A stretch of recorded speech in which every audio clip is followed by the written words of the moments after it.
Hey, Olive, Arlo, and Frank. I'm sitting here in the living room in Jack's Beach, and I want to do the fourth, I think it's the fourth, in the video series, Invite Shakespeare into Your Life, and today I want to do King Henry IV, Part 1. So both of these things are in, it says I, Henry, IV, but the first I, and I just found out that I can't use the pointer. For some reason it disappeared, so bear with me. So that's first Henry IV. It's Roman numerals I equals 1, and then V equals 5. If this was VI, it would be Henry VI, because it's 5 plus 1. But if the smaller number is before it, it's subtracted. So it's Henry IV, 5 minus 1. Normally in English, this is pronounced Henry IV, Part 1. And this is a history play. We looked at Julius Caesar, which was kind of a history play. It was based on history of the real Julius Caesar. But this is the first one that we're looking at that is based on the history of England. Now, England is right across the channel from France. It's called the English Channel, although I don't know if the French call it that. Maybe they do, maybe they don't. You can take a train from Paris to London, and your grandmother and I have done that, and we took one from Amsterdam to London, which goes down into France from Holland, and I guess through Germany, and then goes underneath the English Channel. It's called the Channel. The Channel takes 3 hours from London to Paris. They're the capitals of those two, what used to be world empires, the French Empire and the British Empire. They have a lot of history. Before there was a channel, it was very easy to get across by boat. In World War II, famously, there was a very large Allied army that was going to be captured in France, and they made it to the beach in Normandy, and I think it was Normandy, and the British, I forget what they called the Navy. It was not the Royal Navy. This was just fishermen and people that owned boats that just came over and rescued these guys. I think it was hundreds of thousands of these guys. They just came over and would go over to England, drop them off, and come back and get more. And everybody was all like waiting on the beach to get picked up and hoping that they got picked up before the Nazis came and killed them all. So there's a lot of history based in this area. And I said Normandy is the one area, and that's from the Normans. Normandy Beach is where the Allies landed to actually take over the war. Dwight Eisenhower, who became president of the United States in 1952, he was the five-star general who was in charge of it. And they landed on all these beaches and then moved into the inland and broke the back of the Germans. It was the beginning of the end of World War II. That happened here.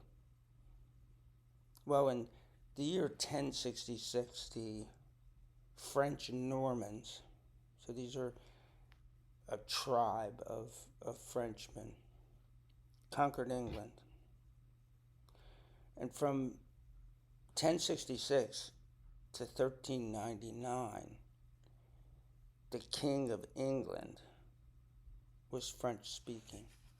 So they didn't take it over and make it part of France. They just went over there and took it over. And then they ruled.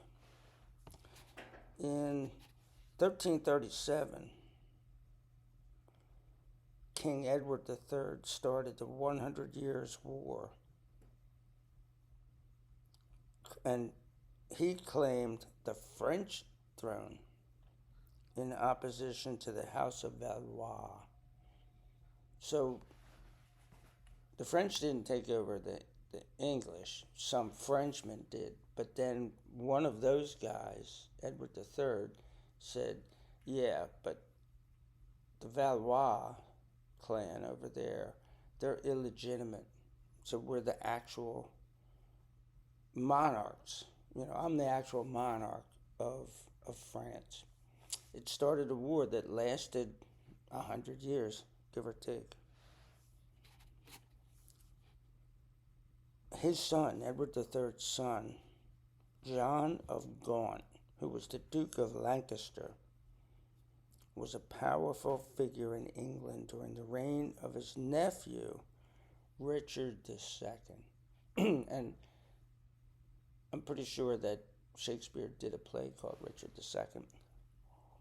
I know he did Richard III because I saw it at the Royal Shakespeare Company in Stratford-upon-Avon in 2023.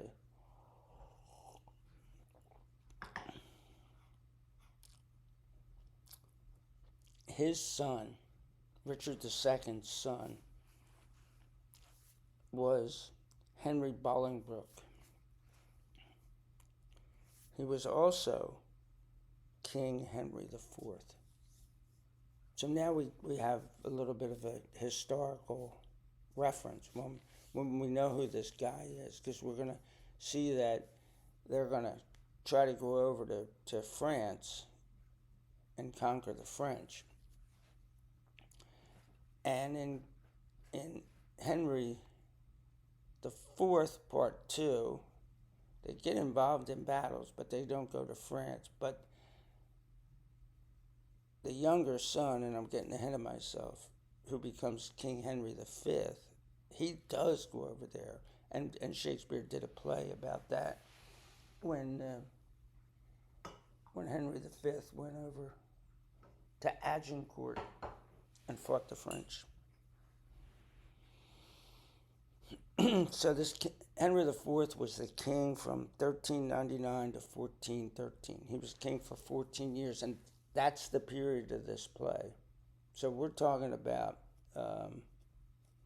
600 years ago.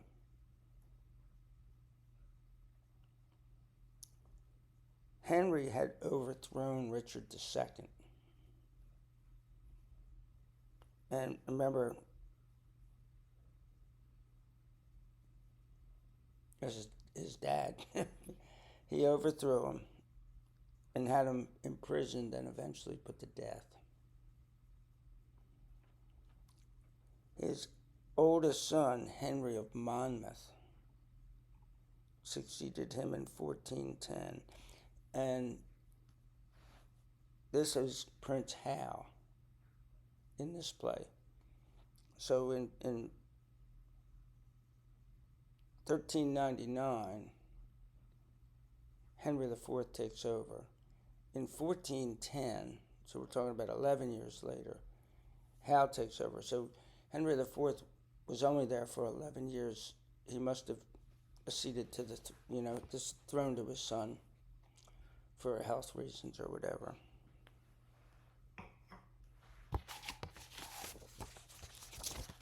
So,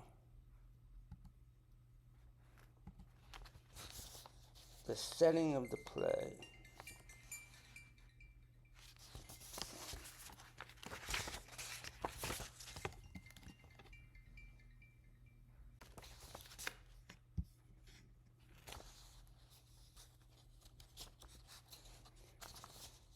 Okay, that was your mom, But Down Me, Olive. Setting of the play. It takes place in three places. It takes place in the royal court of Henry IV. It takes place in the rebel camp, and we'll get into the rebels and who they are in a second. And this is the part I like, it takes place in the Boar's Head Tavern, which is a den of iniquity. Rapscallions, rascals.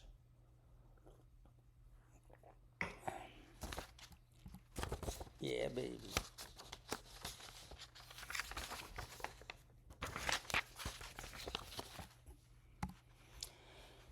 So, what are the overarching themes?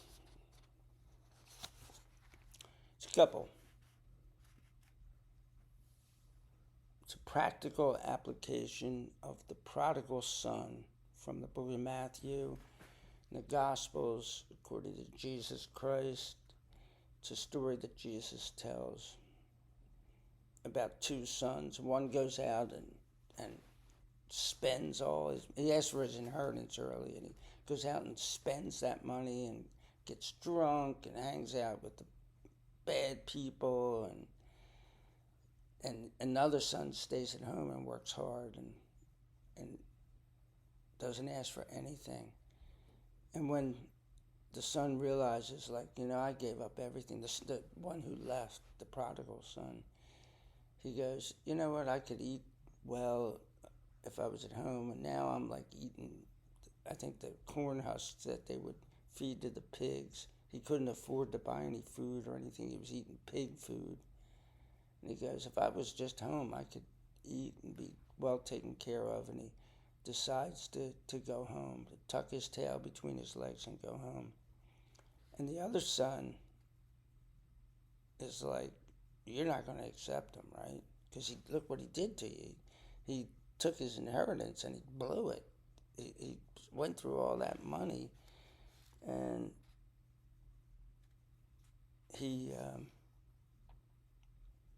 the father kills the fatted calf, gives him a hero's welcome home, and the other brother's really upset.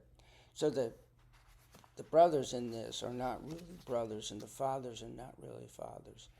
The Hal has an adversary in the play. His name's Hotspur, and Hotspur is a good son. Hotspur is one of the rebels. His dad is the main rebel, but Hotspur is the guy he's the young generation, and he's good in battle and stuff like that. And Hal is just out spending and hanging out, carousing, getting drunk with his buddies. The buddies go out and commit robberies and stuff like that. And Hal, well, it's not like he really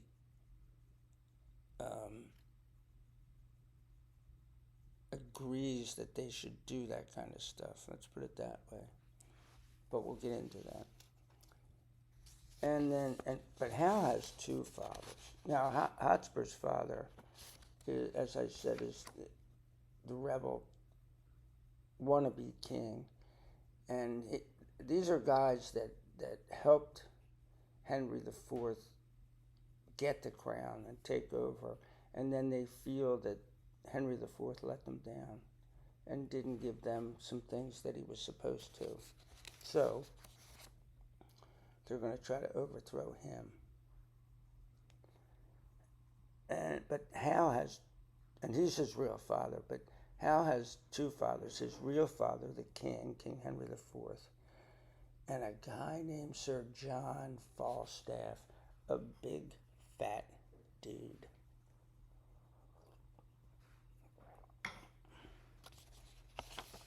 Falstaff reminds me of a guy from opera, from the Barber of Seville. His name's Figaro. And he just has a way with people. Figaro's not lazy, but Falstaff is. Falstaff always wants everybody to buy him a drink, and but he's really into all that stuff.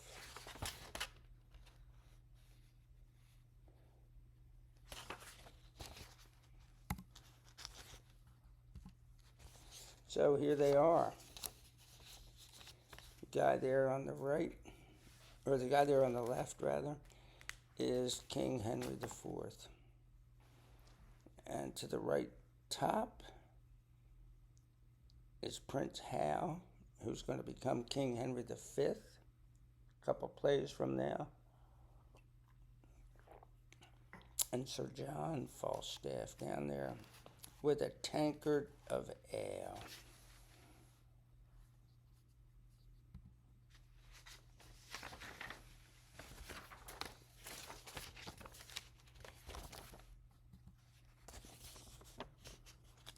So the main characters are King Henry IV,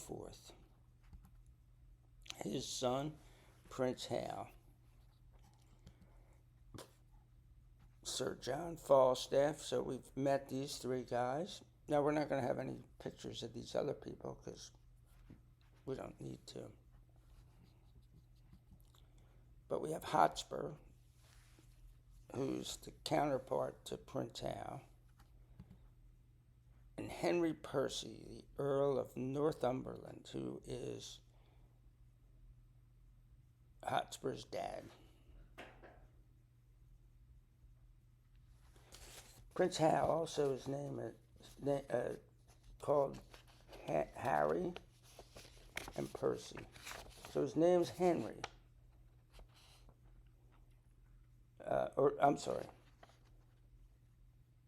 Hotspur is also known as Sir Henry or Harry or Percy.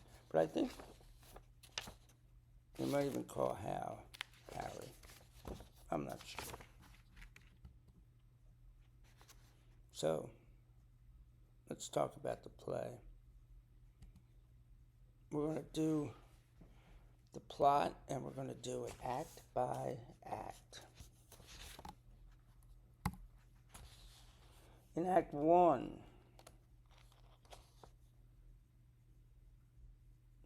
so he did the play Richard II,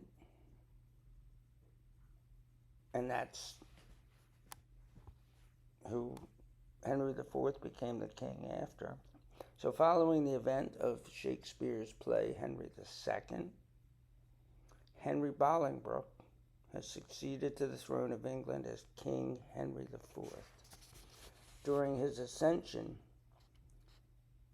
he was partially implicated in the murder of his cousin Richard II in prison. So I was wrong. I said he was his dad. But this is not an English history video. This is a Shakespeare video. So it was his cousin. To atone for Richard's death, Henry IV resolves to lead a crusade to Jerusalem. And that was something that was done back then. They would go down and fight the quote-unquote infidels in the Holy Lands to try to take back the Holy Lands from these quote-unquote infidels. And we won't get into all that. But his departure is prevented by news of disloyalty and civil unrest, so he never gets to go to Jerusalem. His cousin, Edmund Mortimer, has been captured by Owen Glyndwr, a Welsh rebel, and Wales, where the Welsh people are from, is in western England. It's on the seacoast, kind of below Ireland. There is also fighting in the north between the Earl of Douglas and Harry Hotspur, the warlike son of one of Henry's former allies. So that's the Earl of Northumberland. King Henry regrets that his own eldest son, Henry, known as Hal, spends most of his time in the taverns of London with vagabonds and ne'er-do-wells. The king demands Hotspur's allegiance and help against the Welsh, but Hotspur feels that the king has not been sufficiently grateful to his family for helping him in the past. So this sets the stage, no pun intended, sets the stage for the play. And we move on to Act Two. Now, and this is the parts that I like are in this area. Meanwhile, Prince Hal at the Boar's Head Tavern jokes with his friend, the elderly and penniless Sir John Falstaff. Falstaff seeks to get money, seemingly by any means possible, to pay for his drinking habits. He plots to rob a group of travelers. Together with his friends Bardolph and Nym, Falstaff carries out the robbery. But now there's a plot complication that Shakespeare throws in here. At the same time, in disguise, Hal and his companion Poins, and these are the barfly guys, attack Falstaff and capture the gold for themselves. Back at the tavern, they reveal to Falstaff that they wanted to trick him and were the ones who robbed him. And this is like one of the funniest things that I've ever seen on stage. And I've seen this in person. I saw this with your grandmother and her sister Shirley back in the early 2000s in Philadelphia. It was a college, I think it was Temple University, put it on.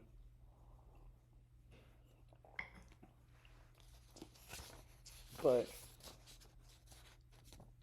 they asked Falstaff, like, hey, did you get the money? And he goes, well, yeah, we robbed the guys. But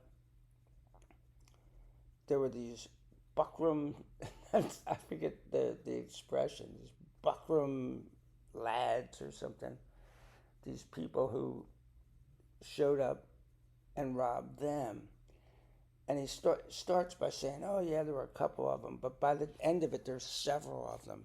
And he's fighting them off and everything. But that's not what really happened.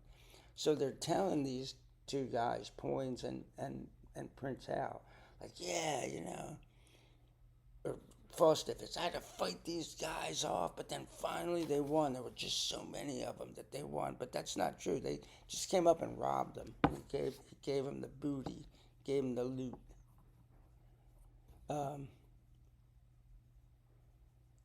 But while this is going on, Hal is called back to court in the midst of the Civil War. And before he leaves, Hal plays this thing with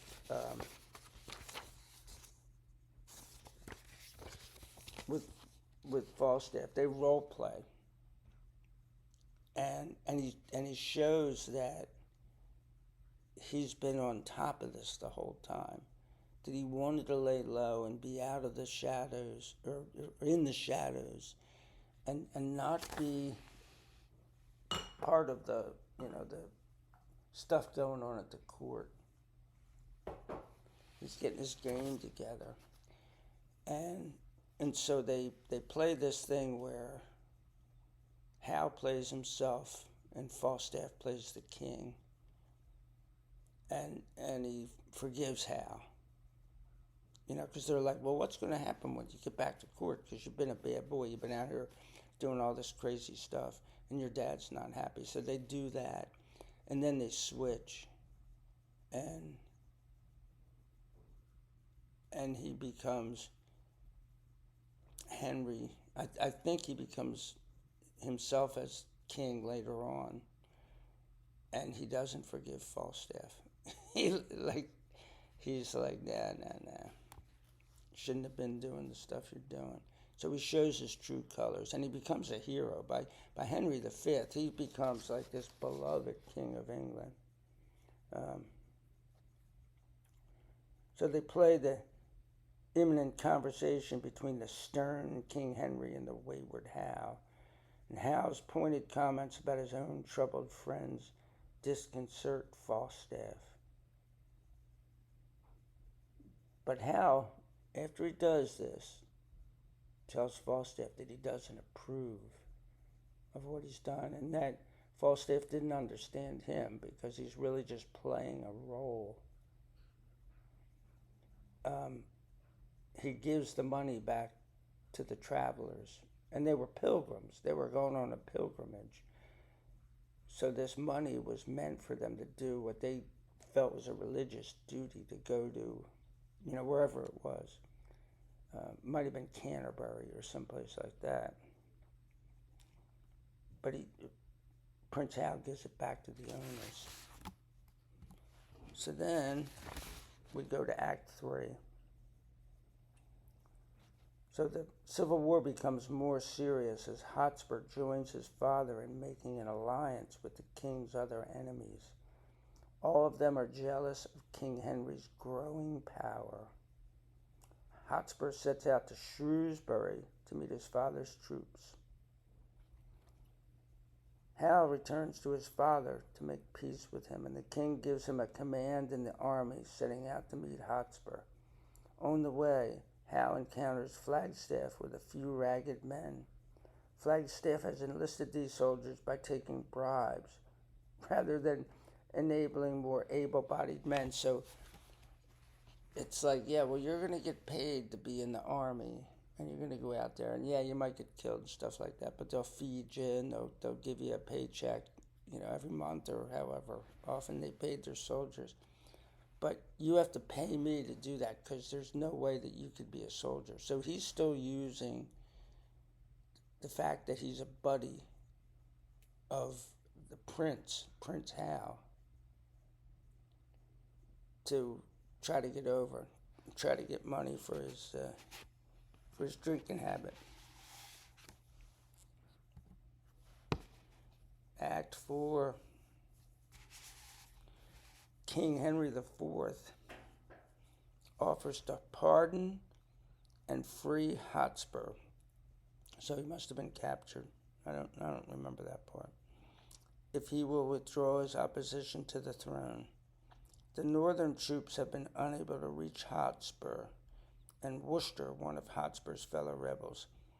Hotspur is advised by his ally, the Archbishop of York, not to fight. Worcester, Hotspur's ally, keeps the knowledge of the king's offer of freedom from Hotspur, and the Battle of Shrewsbury ensues. So he was offered, like, hey, if we just end this right now, we can come to terms. And that's how most wars end.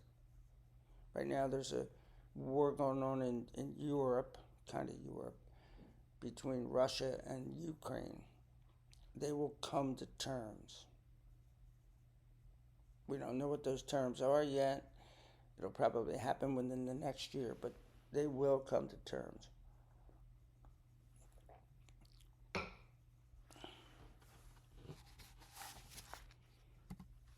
So there's a little bit of everything in this. There's the court intrigue, there's the battlefield action, there's all the mishigash going on there at the Boar's Head Tavern. This play has so much going on in it.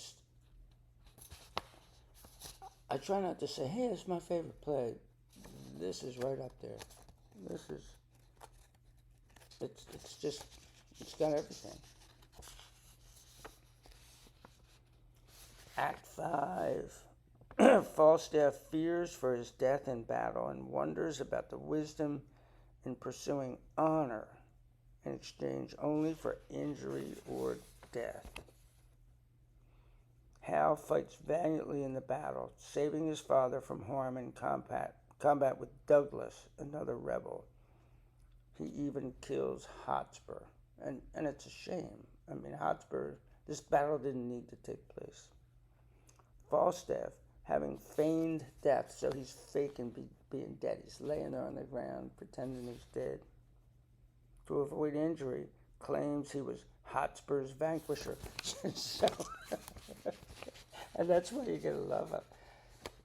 So Prince Hal killed Hotspur. But now, after faking that he was dead through the whole battle and getting through it unscathed, Sir John Falstaff starts bragging, like, yeah, and I vanquished Hotspur. Um, the king's forces win the day, and Worcester is condemned to death. Howe frees Douglas, and Henry IV divides his forces to continue battling the rebellion. And then we go on into King Henry IV, Part 2, which we're not going to discuss at all. So, with every one of these, we talk about how to study the play.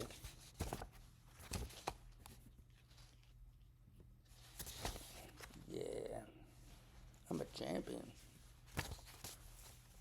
I do it like this. I have to go backwards.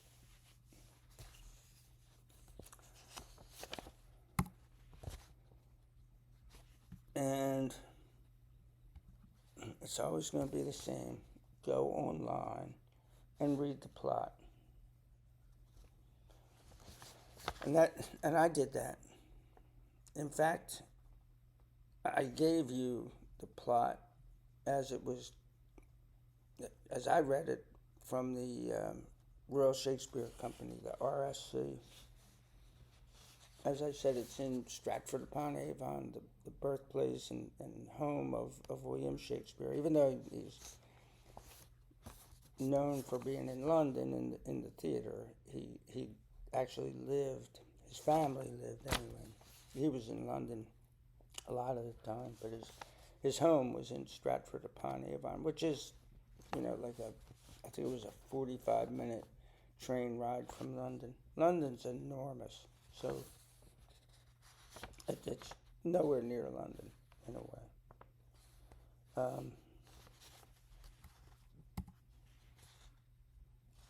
Watch a movie production. There's the Charlton Heston, Henry IV, Part 1, from 1970. It's okay. Watch it. I like more modern ones than that, but there's none for this. There's none for this one. Read the play. Now, this is interesting. Think about this. Go online, read the plot, watch a movie of the play, and then read the play after that. If you just read the play, you're going to go, oh, I don't understand this. This sucks. But if you know the plot and you read the play and use a good version of it, a good edition like the Arden or the Oxford or the New Cambridge, you want to read the footnotes. They're going to tell you what some of the stuff means that you don't understand. You go, okay, what did this line mean? And you go down, there'll be little, letters and stuff, and you go down and look and say, oh, that's what that means. And you'll find yourself going, well, why didn't they just say that? But I mean, this play was written in like 1600, maybe even before 1600. Then after you read the play out loud.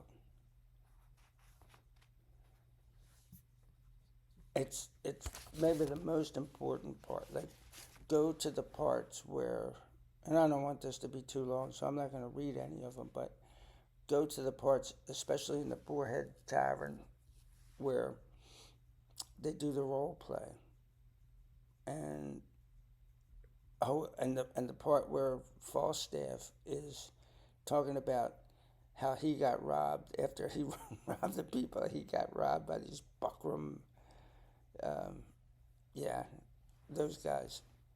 Read that. I mean, it's hysterical. Read it out loud. You'll get so much out of it. It'll start to become part of you.